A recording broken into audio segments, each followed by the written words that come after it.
Hey, I'm JR Fisher. If you're new to this channel, do me a favor and subscribe right now. There's a big button down there. If you subscribe, click that button. Next thing you want to do, turn on notifications. There's a bell right next to that subscribe button. Ring that bell. When you ring that bell, you want to turn on all notifications because you'll become part of the Fisher family.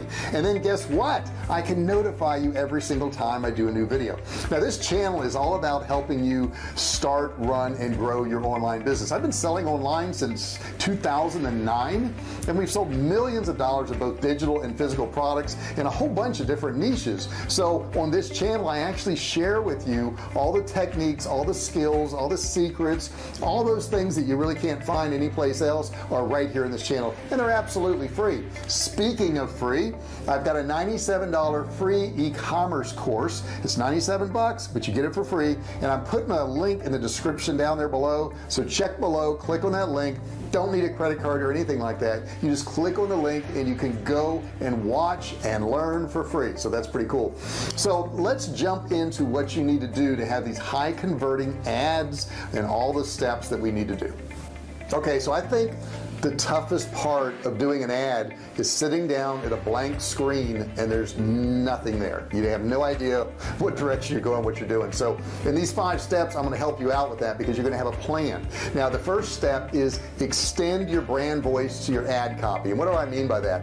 You know, every company has like a brand voice, or you should if you don't. So maybe your brand voice is, you know, board shorts and flip-flops and a tank top. So all of your ads would be more relaxed and laid back and chill, and that is the type of brand you would have come across with. Now maybe your brand is more, you know, business-like, and maybe it's more business suits, and maybe it's more office buildings and that type of thing. Then you would want to make sure your brand image carries through with all your ads that way.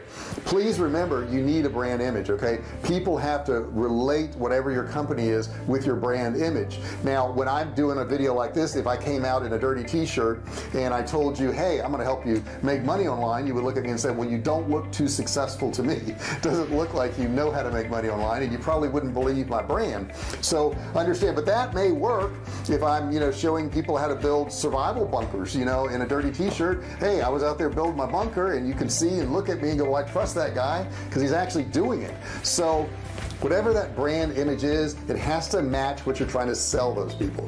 Let's check out this Monster Energy ad that you're seeing right here. Okay, this particular one here says it's listed a few people and it says they hit the road after this year's X Games qualifier in Boise with the mindset on ripping some regional terrain. Now what they're selling here is Monster Energy drink, but they're obviously showing you something with a lot of activity, and they're kind of saying, hey, if you got a Monster Energy drink, you're going to be full of energy too, and you'll be able to, I don't know, go in this pipeline here and do these things. I don't think so, but that's what their brand image is.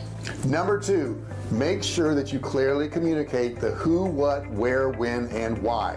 These are the 5 W's that you have to get across in almost every single ad. Now I want to show you an example of a really good ad from WeWork and how they get that information and that feeling over to you and explain all those things.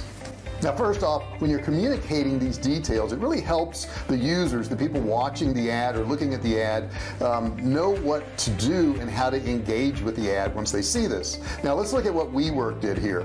The who is WeWork, okay, so they give the name of their company. The what is a flexible workspace for any size company. So you may be in your mind, well, WeWork wouldn't be big enough for us. Well, they're saying they are.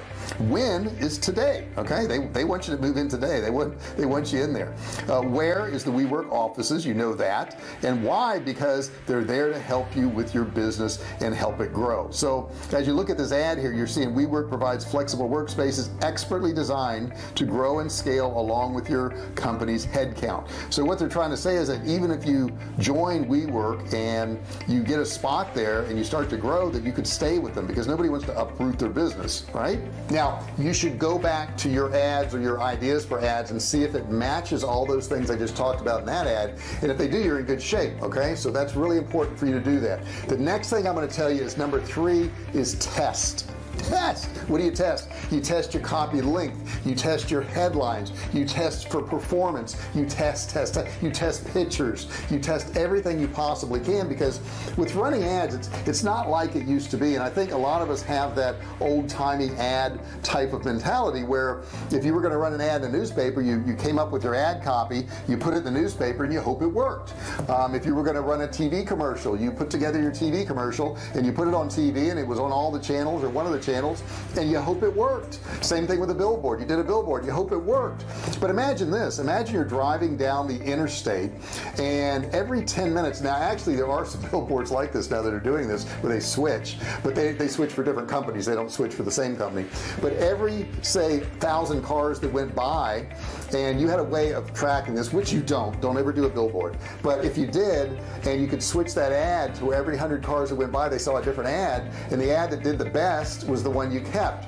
Now you can't do that with a billboard. It's not possible because there's no interaction between the people in the cars and that billboard, and that's why they're bad. But you can do this online. You select your audience and you have a bunch of different pictures for your ad with the same ad copy, and you run them out there, and the ads that get clicked on the most, the ads that get the most products sold or services sold, you know those are the good ones, and you can kill all the other ones. You couldn't do that before in the newspaper, the Yellow Pages, a magazine. You just couldn't do it. TV, it just didn't work. There was no way to do that.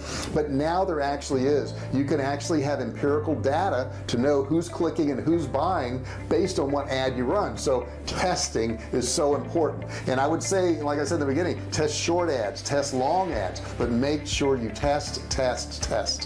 Now if you want to do some split testing on your ads, the best way to do that is with a software that will automatically do it for you, because it can get really complicated if you have to start doing coding and all that. The one I recommend is Kartra. If you look down in the description there, you're going to see a link for Kartra. Now when you click this link, you don't have to put in your email, you don't need a credit card, you don't need anything. It's going to take you to a page where a video is going to play, and that video is going to show you everything Kartra does. Now I know for us, we got rid of 8 different softwares when we got Kartra. We didn't have to pay for these other softwares anymore because Kartra did so many things for us, from landing pages to sales pages to memberships to templates, you name it.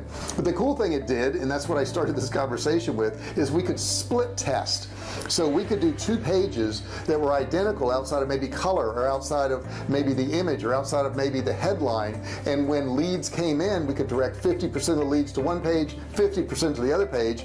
Once enough traffic went through there, we could actually look at these pages and determine which one did better than the other one. And that's a pretty smart thing to do, because if you got one that's converting at 60% and one that converts at 10%, you want to put all your money on the 60%er because you're going to be more profitable. But you have to have the right software to do it. That's why I say click that link below in Kartra. You can watch a video on it. If you decide to get Kartra, it costs you $1 for a trial, so I would highly recommend you doing that. So in this ad here by SEMrush, guys, if you check this out, you'll notice that it's got 452 likes or loves or whatever it is over there, got 128 shares. So I would take one of my other ads that's similar to this and also check out and see how many shares, likes, and comments it gets. This is another way of split testing ads, by just running different ads, but they both say the same thing, they both have the same call to action, but you'll find out which ones get more reaction, which ones get more comments, which one gets more click, and that's the one you want to go to. Number 4 is combine your ads with complementary visuals and targeting. So we obviously want to target the right people. Understand that the way people use social media nowadays, they use it to fill in time. Maybe somebody's a videographer and the person's talking on camera and they can just play on their phone the whole time, and it gives them something to do, so they're going to go through their ads. Okay, so since they use social media to fill in time, that's what they really do, is they use it to fill in time. If you have complementary visuals and targeting, and you've got a really cool product, then you could actually sell a lot more products, but you got to have these cool visuals. Now check out this ad here. I saw this ad here and it was called Ringly. It's a funky looking ring here, but let's check it out. A smart ring that subtly notifies you about what matters most. Now this is really something interesting here. I don't know who would wear this ring, but it got my attention. I looked at this ring and I said, well, that's kind of neat. It's a smart ring. If somebody was a bride to be and they were also a business owner, entrepreneur, maybe they targeted that person. Maybe they stopped scrolling because they saw something like this. after looking at this ring, I was kind of impressed. I then looked to read the ad copy and it says smart ring. Okay, so then I scrolled down and I looked at the headline and it made sense. It's a personal assistant inside a ring. Now that's kind of intriguing. Number 5 is align your ad copy with a specific sales funnel targeting. Now what do I mean by that? You're going to have 3 stages of your sales funnel, and selling online is not an instantaneous thing. You've got to bring them through a funnel. So you're going to have 3 stages to your funnel. You're going to have tofu, you're going to have mofu, and you're going to have bofu. Okay, so what's that? Tofu, T-O-F-U, that is top of funnel. So at the top of the funnel, what you're trying to do is you're trying to build some confidence in your company. You're trying to give some value to these people.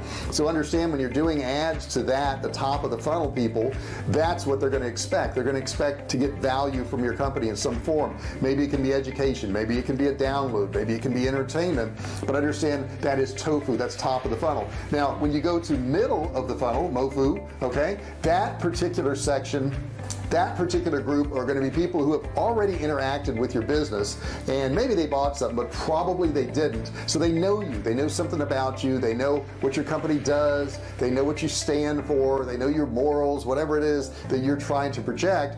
But that is middle of the funnel, okay? And since it's middle of the funnel, they're going to expect less freebies and you can do a little bit more offers, okay? Now when you get to bofu, which is bottom of the funnel, this is where we're going to want to sell them, okay? They've got the freebies from us, they've learned a lot of stuff, they know about our business, they've seen who we are, maybe they read some of our blogs, maybe they watched some of our videos, so they're going to be more keen to go ahead and buy from you at this point. So this is bottom of the funnel. So you want to think, when you're targeting your ads, do those ads send that message? Because you will be targeting people based on what stage of that funnel they're in, and if you don't target where their head is at that point, then you're going to miss out on some sales.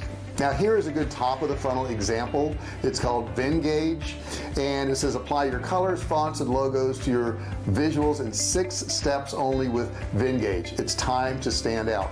So this is a good example of when they're maybe middle of the funnel at this point, because you're actually trying to say, hey, I want you to buy our product here, and this is what it's going to do for you, and this is a result you can expect. Now this ad here by HoneyBook, it says still thinking about HoneyBook? Join the family of creative professionals using HoneyBook. Click below and get 50% off. Now obviously this ad here is for anyone who's already engaged a little bit. This is not a top of the funnel. This is really a hot prospect that they've determined, and that's who they're going to target with this ad. So in conclusion, a good ad is not just a sexy high contrast 45-second video, because it's got to speak to what stage these people are at. It's got to speak to what audience they're in. If you do that, you're going to have a whole lot better sales conversions than if you treated everybody as being at the same stage. So I want you to think about these top of the funnel, middle of the funnel, bottom of the funnel. I want you to think about the 5 steps I gave you too, and I want your comments. Comment below. Have you tried some of these things? Did you know some of these things? Do you have some ideas that could help somebody out? Make sure you comment below. Now don't forget, I have a $97 free e-commerce course. There's a link in the description down there. If you click that link, you can actually go to that page absolutely free, no credit card, and start watching the free training. Now if you're interested in some of the, I get people say, oh, I'm interested in your lights, your camera, whatever it is. If you look at the description, I do have links to all of that, so you can check that out by clicking one of those links, and you can go directly to Amazon. Those are our affiliate links. Now if you haven't subscribed, make sure you do so. If you haven't liked this video, you gotta like it, give it a thumbs up or thumbs down, either one, doesn't matter. Make sure you do that. Make sure you turn on all notifications, ring the bell there, and what? Make sure you turn on all notifications, grab the course, and comment. I need you to do those 3 things. Thank you so much for watching this video, and I'll see you in the next one.